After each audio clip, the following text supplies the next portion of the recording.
The klaxons were still screaming when the creature vanished. Containment Chamber Delta 9 lay in molten ruins, steel buckled like wet cardboard, and 2 elite security teams were missing. The emergency lights flickered across Deck 17, painting everything in shades of dread. In the command center, Commander Threx of the Zarnak Coalition stared at the chaos through 6 separate monitors, each more useless than the last. "Where is it now?" he demanded, voice vibrating at a pitch usually reserved for mid-battle mating calls. "Unknown, sir," the tactical AI answered calmly. "It dissolved all tracking implants. Life form is non-indexable. Current behavior pattern, uncatalogued. Estimated lethality, absurd." Threx turned to his second-in-command. "Prepare to vent the deck." But before the order could be given, a low-priority ping interrupted from the Arboretum. "Disregard," the AI said automatically. "That is a janitorial drone." "Override that," Threx snapped. "Visuals now." A grainy feed crackled to life, revealing the ship's Arboretum still intact, eerily peaceful. And there, under a leafy Terran maple, lay the creature, curled in a lazy, monstrous sprawl, spiked tail twitching softly, its claws flexed with dormant menace. Beneath it, like a man who had fallen asleep in the middle of a Sunday picnic, was Lieutenant Danny Carter. Human, unarmed, wearing one sock, and somehow alive. Threx leaned in, unsure his 12 eyes were functioning correctly. "Is he napping?" The AI zoomed in. Danny's biosigns were steady, slight dehydration, shoulder possibly dislocated, but vitals, perfectly calm. The creature shifted, letting out a low rumble somewhere between a purr and a minor earthquake. One claw gently tapped Danny's knee like a puppy waiting for attention. "Nope," the AI whispered. "Nope, nope, nope, I quit. I'm installing new protocols. Humans are banned from science ships. They're chaos. Absolute biological chaos." And so began the longest, strangest standoff in interstellar containment history. No one dared move. Not the crew. Not the creature. Not even Danny, who snored softly and muttered something about sandwich crusts. 3 hours earlier, Lieutenant Danny Carter had been avoiding the staff meeting by faking a stomach cramp and hiding in the Arboretum behind a particularly leafy cabbage plant. He had a thermos of lukewarm tea, a peanut butter sandwich, and a serious case of burnout. The Yilvane had been doing joint research with 6 other species for the last 16 cycles, and Danny was the only human biologist aboard. Which meant he was the only one expected to interpret weird Earth-adjacent anomalies, like, why does it meow when angry, or how come it explodes when happy? "I just needed 5 minutes, he mumbled to the tomatoes, who seemed sympathetic. He'd taken off one sock because it was bothering him, then leaned back against the tree with his sandwich half-eaten and his thermos cradled on his chest. He didn't hear the containment breach. Didn't hear the alarms. Didn't hear the scream of the melted emergency doors. He did, however, register a presence the way someone senses a thunderstorm just behind them. The air thickened. The tomato plants leaned sideways. A scent like ozone and hot copper curled around the edge of his thoughts. Danny cracked one eye open. What he saw was a thing. A massive, taloned, semi-armored shape crouched beside him, triple-jointed limbs, a skull plated like volcanic glass, pupilless eyes gleaming with lightless intelligence. Teeth that seemed to exist in more rows than geometrically reasonable. Danny blinked. His sleep-deprived brain did its best. "Oh, hey," he said. "Weird-looking possum." The creature tilted its head. Danny lazily tore the crusts from his sandwich and tossed them in its direction. "You want these?" The thing caught one in its claws. It sniffed. It ate. Danny, satisfied that the possum wasn't here to yell at him about performance reviews, leaned back and resumed sipping tea. "Cool. Just don't knock over the thermos." It moved closer. Danny reached out a hand and, in a motion that would later cause 6 separate committees to weep blood, scratched its forehead. "Big ol' cat-dog-lizard thing. You smell like hot wires and soup." Then he yawned, shifted sideways, and fell asleep with his shoulder half buried under the creature's side. The creature blinked once. Then it circled once. Then it curled around him like a heater the size of a hovercar and shut all 3 eyelids with a deep, seismic sigh. By the time the emergency teams breached the deck, Deck 17 was silent. Well, except for Danny's faint snoring. "Absolutely not," Threx said, slamming 2 of his fists on the table. We are not letting the human go near it again. He's already near it, hissed Dr. Zara, lead behavioral scientist and very close to a public breakdown. He's under it. If you try to move him, it might go into a rage state. We don't know what triggers it. It slaughtered an entire Vorxel battalion with spit. It purrs when he talks in his sleep. They all stared at the feed again. Danny was shifting slightly, brows scrunched in sleep. The creature had one claw draped loosely over his back like a protective blanket. Its breathing matched his. Zira sighed and pointed to the biometric overlay. Look, when Carter moves, it adjusts to maintain pressure contact. That's nesting behavior. Imprinting. You're telling me it thinks he's the parent? No, worse. It thinks he's the nest. The AI pinged in. Update. Just reanalyze some of the pre-breach footage. Threx snapped. Explain. Carter was in the Arboretum during the breach. Never left. The creature melted the deck to get to him. The containment doors didn't fail. They were bypassed. It went straight to him. Another moment of silence. Zara spoke softly now. It didn't randomly find him. It sought him out. 10 hours later, Danny woke up slowly, face itchy with tree bark and hair filled with tomato leaf bits. He tried to sit up and promptly winced. Pain lanced down his left side. Oh, ow, shoulder. Ow? Okay. The creature beside him stirred. Danny froze. It blinked at him. Its teeth gleamed. Danny blinked back. Hi. It nuzzled his side. Danny made a sound halfway between a whimper and a sneeze. His shoulder flared again. Medical personnel, stationed just outside the sealed Arboretum door, watched in real time as Danny was gently nudged awake by a being with confirmed hyper-lethal claws. Okay, I get it, he mumbled. You want breakfast? The creature rumbled. Danny dug into his bag with his good hand and pulled out the other half of the sandwich. I only got this. Hope peanut butter's not toxic.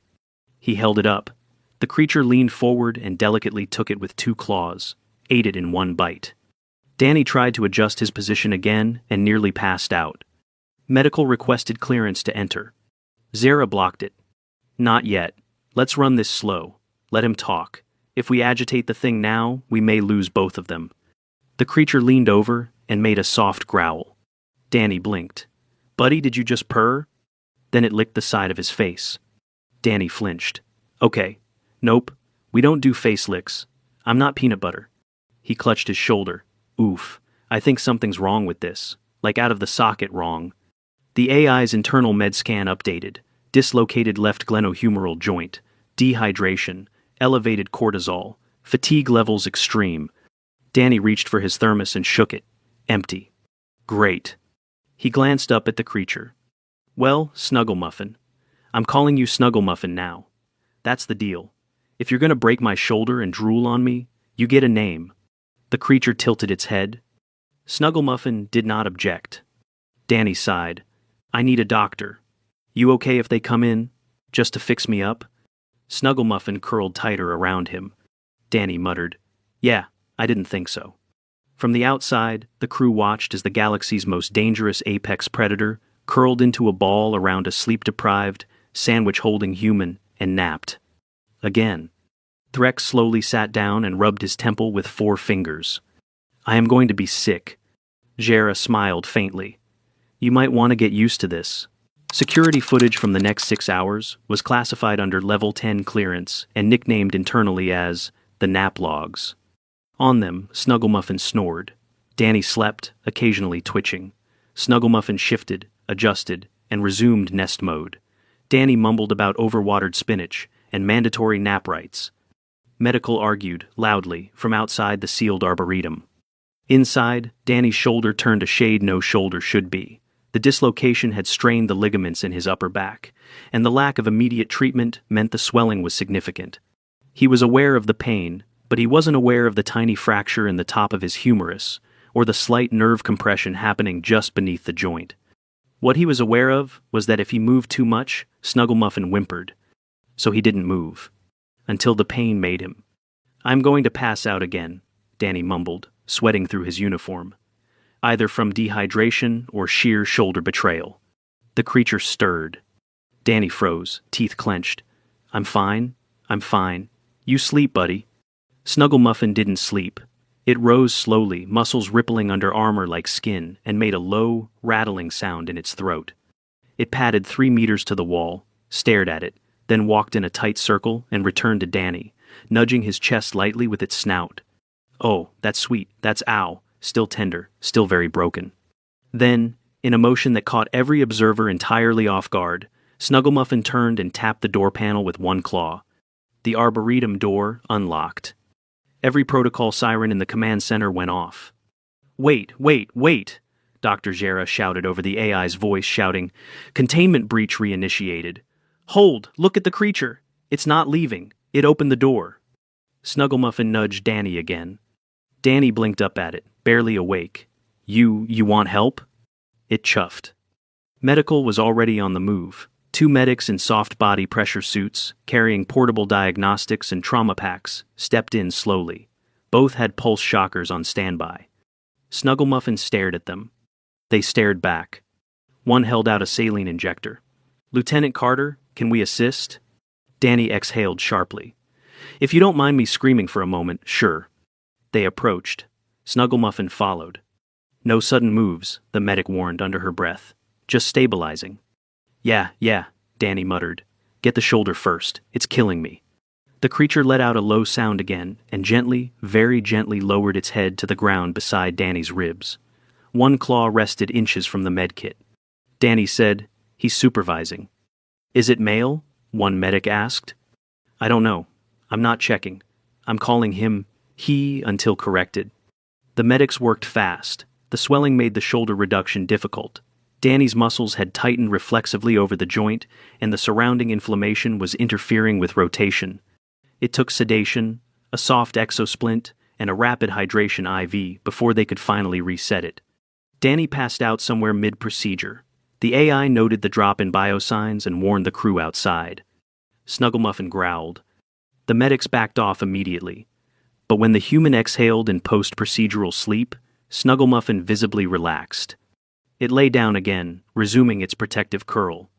Hours later, Danny woke in the nap den. It had been hastily assembled out of a recovery ward, with trees from the arboretum dragged inside by Snugglemuffin itself. Nobody had dared say no. One of the pines had dented a bulkhead during re-entry. Danny's arm was in a sling. A flexible brace wrapped his chest and shoulder. His IV beeped quietly, connected to a central drip unit. An overhead display projected his vitals, recovering but shaky. Zera stood at the foot of the bed with a team of xenobiologists, all wearing thick blast-resistant lab coats and holding notepads with the tentative reverence of people who thought a sneeze might get them vaporized. Danny blinked. "Where's the lizard cat dog?" Snugglemuffin was sleeping under the bed. His massive tail stuck out, rising slightly with every breath. Zera said, "It refused to let us separate you. We moved the bed, it followed. You snored. It adjusted the bedding." Danny stared at her. "You moved me without asking?" "We had to set your shoulder." "Fair. Also, your glucose was critically low, and your kidney function was showing early-stage failure. I assume you haven't eaten in 20 hours? Give or take." She handed him a protein bar. Danny took it and chewed slowly. "Tastes like expired drywall." "Good, you're lucid." He pointed with his good hand toward the tail. "So, that's just a thing now?" "Yes," Zera said flatly. "That is now your thing." He chewed some more. "Anyone else survive hugging it?" "No." "I get an award or—" "No." He nodded. "Still fair." Snugglemuffin's behavior over the next 2 days was monitored around the clock. It refused to sleep unless Danny was within 10 feet. It rejected all food unless Danny handed it over. Even when presented with a fresh Vorksel slab, previously a preferred meal, it pushed it aside until Danny personally picked it up and offered it like a treat to a slightly oversized dog. Danny, to his own mild horror, had started talking to it in the same voice his grandma used with her Pomeranian. "Yes, you're a murder baby, aren't you? Such a good horrifying anomaly. Who's the galaxy's softest weapon of mass destruction?" It preened, actually preened. Zera watched from the observation room and kept muttering, "This should not be working." Danny had been limited to very slow ambulation, per medical protocol. His arm was immobilized for the next 3 weeks minimum. Once swelling reduced, he'd begin physical therapy, but for now, he couldn't lift anything heavier than a sandwich. which became the new training method. Every time Snugglemuffin performed a non-murderous behavior, like responding to a call tone or sitting when asked, Danny gave it a bite of peanut butter sandwich. Zara logged every instance, twitching with the rising absurdity. He's building operant conditioning using unrefined earth nut paste. One of the xenopsychologists whispered, "Should we write this down or burn the science?" Danny turned from across the nap den and said, "He's also learning hand signs." Snugglemuffin demonstrated by sitting, then lying down, then lifting one claw and doing what could generously be interpreted as a wave. Danny tossed him a crust. "Smart guy," he said fondly. "You're just misunderstood and undersnacked." It was late on day 4 when the diplomatic shuttle arrived. Danny was sitting on the floor, arm in sling, surrounded by what he referred to as emotional enrichment tools. For Snugglemuffin, a collection of Earth squeaky toys and repurposed deflector coil rings tied together with rope. He was just about to get Snugglemuffin to roll over for a cracker when the shuttle docked with a hiss of pressurized air. The Arn diplomat that emerged wore a rigid carapace uniform lined with honor banding and heavy diplomat-grade shielding. He did not blink. Arn didn't. His eyes were compound and unblinking. He stepped into the nap den as if entering a plague ward. "I am here for the human." Danny, not bothering to stand, looked up from his seated position. "Hi, human's kinda busy right now. What's up?" "You are to be removed to a secure facility for debrief and observation." Danny blinked. "Is that optional?" "No." The diplomat reached forward, one clawed hand motioning toward the medic's station nearby. Snugglemuffin stood. Not rose. Stood. It went from lazy loaf of destruction to skyscraper of death in less than a breath. The diplomat froze. Snugglemuffin let out a sound that scorched 3 recording sensors and made one of the walls start to smoke. It placed itself between Danny and the diplomat and began glowing faintly around the vent ridges of its skull. Danny said quietly, Hey, it's okay." Snugglemuffin didn't move. The diplomat turned sharply and left the room. Danny watched him go, then patted Snugglemuffin's flank. That was intense. The creature turned and dropped something at Danny's feet. Danny picked it up carefully. It was a flower. Charred, slightly melted. But a flower.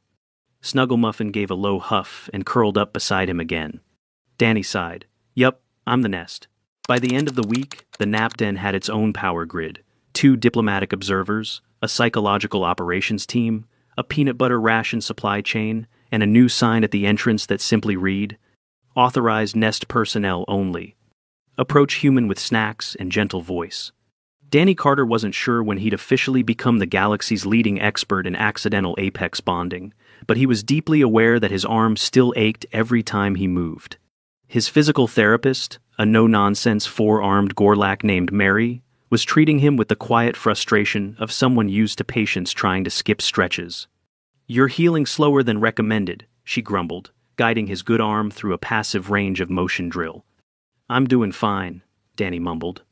"You lost 9% deltoid mass in 4 days, and your scapula's sitting wrong. You're doing like someone who's being napped on by a 6-ton nuclear cuddle hazard." Snugglemuffin, asleep behind them, let out a light snort. Danny whispered, "Don't insult him. He's sensitive." "He broke your shoulder." Affectionately. Mary rolled all 4 eyes. "You're not cleared for full weight bearing for another 2 weeks, minimum. If it tries to hug you again before then, I swear, on every ligament in your body, I will trank it myself." Danny raised his hand carefully, in line with his therapy limit. "Can I get that in writing?" Later that same day, Commander Threx received a formal memo from the Interstellar Galactic Council. It was short. Subject: Human Apex Interaction Incident, Yil Van A, Crimson 7.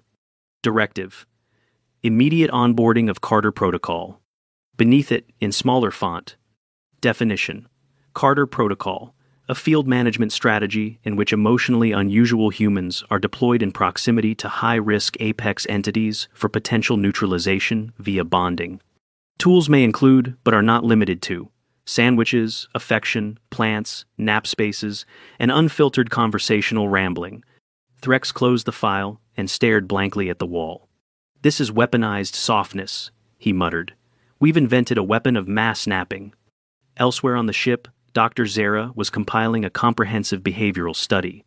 She had 40 hours of footage, 27 confirmed examples of emotionally adaptive mimicry from the creature, and several audio clips of Danny mumbling in his sleep that made the creature whimper sympathetically. She paused one of the recordings and leaned back in her chair. "Have we considered the possibility," she said aloud to her team, "that human emotional frequency is a kind of behavioral override?" The junior Gorlak biologist beside her said, "You mean like a psychic trigger?"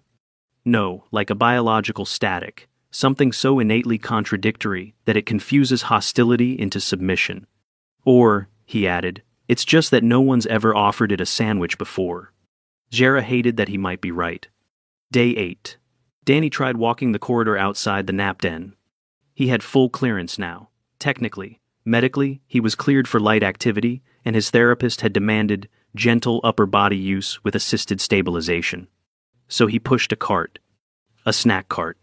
Behind him, Snugglemuffin padded softly, sniffing at everything. "This is the food corridor," Danny explained over his shoulder.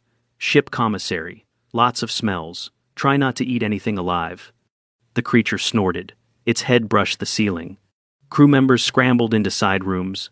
A Vorxel technician dropped an entire crate of protein bars and then vanished behind a bulkhead. Danny sighed. "Okay, we're still working on public relations."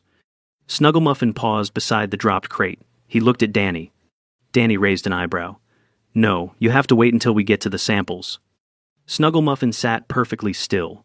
Danny blinked. "Okay, I was kidding. But wow. Good boy?"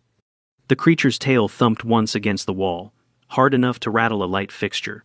When they reached the commissary, Danny handed him a tray of assorted items, nut bread, dried fruits, and something unidentifiably green that Snugglemuffin had shown interest in during the last feeding session. He took it delicately, walked in a circle, then lay down at Danny's feet. Danny smiled faintly.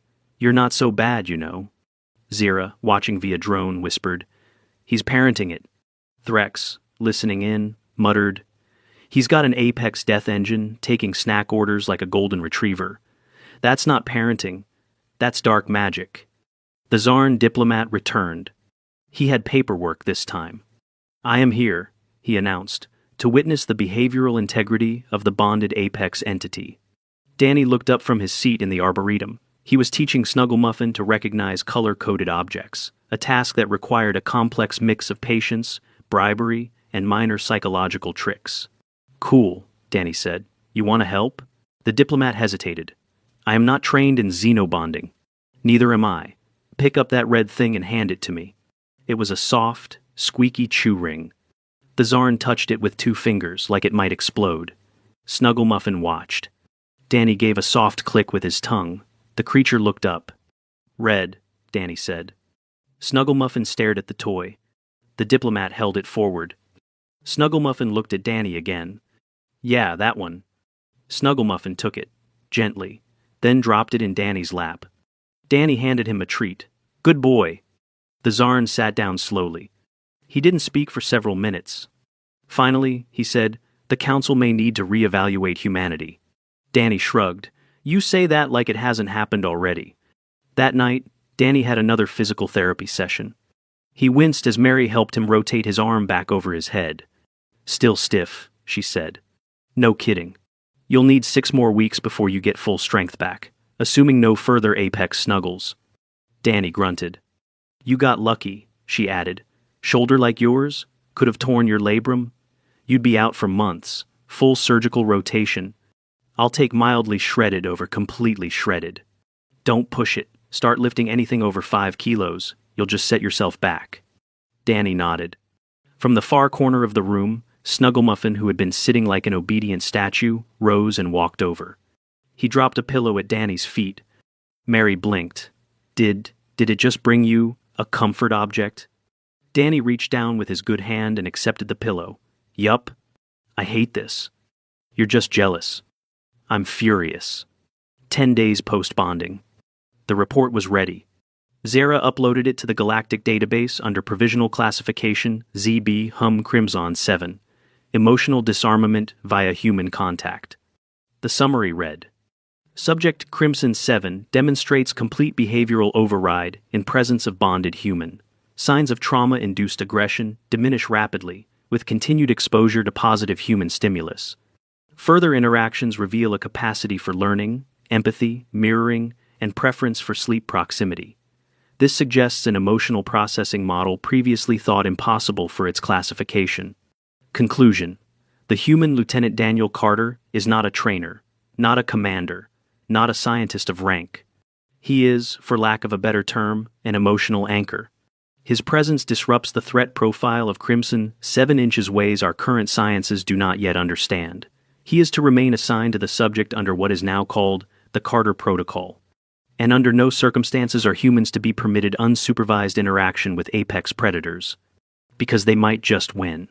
The Yilvane limped back to orbit 6 weeks later, missing 1 research deck, 3 patients' thresholds, and all illusions of scientific control. By then, Lieutenant Danny Carter's arm had healed enough to allow partial lifting. His shoulder still ached in cold environments, and his therapist insisted on another month of strength training, but he could finally sleep without the brace. Not that he got to sleep much.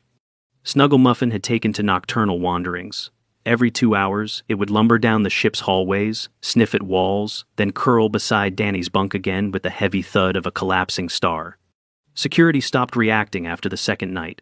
Someone even installed a pressure pad outside his door that read, "Occupied by Catastrophe." Danny didn't find it funny. He found it weirdly comforting. A month after the incident, the Galactic Council convened. It was a spectacle representatives of 67 species, each bringing translators, envoys, and medics on standby. They reviewed footage of Danny asleep in Snugglemuffin's claws, the diplomat nearly incinerated, and the peanut butter operant conditioning logs. The final consensus took 14 hours of debate and 1 minor fistfight between the Vorksil and the Gorlak delegations. The Council's conclusion was simple. Humans are to be placed under supervised emotional hazard classification. Their behavioral unpredictability may alter the instincts of apex entities. Further exposure risks spontaneous domestication events. Danny was mentioned by name. Lieutenant Daniel Carter's techniques are to be documented under the Carter Protocol. Future research involving human empathic variables must be approved by a multi-species ethics board. He read the summary in silence, sitting cross-legged in the arboretum beside Snugglemuffin, who was contentedly chewing on a deactivated maintenance drone. He said softly, "You're famous now." Snugglemuffin flicked an ear and exhaled smoke. By week 10, Danny had been cleared for full duty, but given the option of early retirement, his shoulder had regained almost 80% of its range of motion, and he could lift without pain again. His physical therapist signed off on his release after making him promise not to wrestle any more monsters. He signed the paperwork, boarded the transport to Earth, and looked out the window as the stars smeared into light. Snugglemuffin was secured in a reinforced cargo bay designed for biologically unique companions. The crew refused to call it a containment hold. The AI, now fully recovered from its nervous breakdown, spoke through the cabin speaker. "Lieutenant Carter, are you certain about this relocation? Galactic Command still recommends orbital isolation." Danny yawned. "Yeah, he doesn't like ships. I promised him fresh air. Earth air may not be compatible with its hemoglobin composition. He'll adapt, so will my garden." The AI paused. "You intend to house it on your property?" Danny glanced toward the sleeping form of the galaxy's most dangerous organism. House is a strong word. More like, share a fence. 6 months later, the Carter Sanctuary for Emotionally Difficult Species opened on a stretch of farmland in Virginia. The media called it the world's most dangerous petting zoo. The government called it classified humanitarian outreach. Danny called it home. The place had proper containment fields, a medical wing staffed with xeno-veterinarians, and a small therapy pool for aquatic anomalies. There were signs warning visitors not to bring perfumes, weapons, or unsealed snacks unless cleared by staff. Snugglemuffin had a fenced paddock roughly the size of a football field, complete with an artificial cave, temperature-regulated moss beds, and a feeding station that dispensed peanut butter sandwiches via pneumatic tube. Danny still made the sandwiches himself. The creature would only eat them if he handed the first one over personally. Dr. Zira visited 3 months after the sanctuary opened. She stepped out of the transport in a tailored coat and wide-brimmed sunshield, staring in disbelief at the enormous silhouette basking in the meadow. "It's calm," she said. "Yeah," Danny answered, waving from the porch. "He likes mornings." Snugglemuffin raised its head and rumbled softly when it saw her. The sound made the ground vibrate, but Danny didn't flinch. "You got the reports I sent?" he asked. "Yes," Zhara said, still watching the creature stretch like a massive cat. "Behavioral aggression at 0 for 60 days. No incidents, no fatalities. You realize that's statistically impossible?" Danny smiled. "Yeah, that's kind of the theme." Zhara shook her head. "And you're sure it doesn't pose a threat?" Danny glanced over at the creature, who was now rolling on its back, kicking at the clouds, only to sandwiches. That night, under a cool Earth sky, Danny sat on the porch with a mug of tea. His shoulder twinged in the evening chill, but it was a manageable ache, the kind that reminded him he'd survived something impossible. Snugglemuffin lay nearby, a mountain of quiet breathing and glowing eyes. Crickets sang. Somewhere in the field, one of the smaller rescues, a timid insectoid predator the size of a car, clicked its wings nervously. Snugglemuffin turned its head and made a gentle hum, the universal sound of reassurance. Danny smiled. "You're good with the new guy." The creature blinked slowly. "You know," Danny continued, "they wanted to study how we bonded, all those scientists with scanners and theories." He sipped his tea. "But maybe it was just simple. You wanted calm. I wanted quiet. Guess we met in the middle." Snugglemuffin's tail thudded once. Danny leaned back in his chair. "You still dream?" The creature gave a low, vibrating sound that might have been a yes. "Well, if you do, dream about peanut butter. That's safer." A year later, Danny's shoulder had full mobility. The scar tissue along the joint line was faint but visible, a small reminder of the day he'd been turned into the galaxy's least likely apex handler. The Carter Sanctuary expanded to include a small team of xenobiologists and psychologists. They specialized in cross-species emotional regulation. Visitors were strictly limited, but governments sent regular funding and samples for rehabilitation attempts. The nickname stuck. Across the galaxy, people called it the Snugglemuffin method. And the creatures, some massive, some fragile, all considered unmanageable, learned to calm down around humans who offered the same strange mix of stubborn compassion and snacks. Danny kept a strict recovery routine for himself. Morning stretches for the shoulder, a jog along the fence, then breakfast with Snugglemuffin, who insisted on sitting 3 inches from his plate every time. He'd stopped trying to explain to people why it worked. He didn't think it could be explained. Some creatures fought, others fled. Humans bonded, even when it made no sense. One afternoon, as the sun dipped low, an incoming shipment arrived from a research outpost near Sirius. The crate was marked, "Handle with extreme caution, containment level Crimson 6. Zara's voice came through the comlink. "Danny, you might want to supervise this one personally." Danny sighed, rubbing his shoulder. "Of course I do. What is it this time?" Records say it dissolved 3 armored tanks and 1 probe team before capture. He whistled softly. Cheerful little thing. He signed the delivery form, watched the crate settle into the containment bay, and then turned to Snugglemuffin. The creature tilted its massive head, eyes narrowing curiously. Danny exhaled through his nose. "Don't give me that look. We're not adopting anyone new until I bake cookies." Snugglemuffin blinked. Danny paused. "Maybe brownies." The containment crate rattled faintly. Snugglemuffin growled once protective, low. Danny grinned tiredly. "Relax, big guy. We'll handle it. We always do." He walked back toward the house, the sunset painting the fields in gold, Snugglemuffin following close behind like an oversized shadow that had finally learned peace. The world was quiet. The stars were bright. And for the first time in a long while, the galaxy's deadliest creature purred itself to sleep beside a human who'd never meant to be a hero, only someone who wanted 5 more minutes of peace.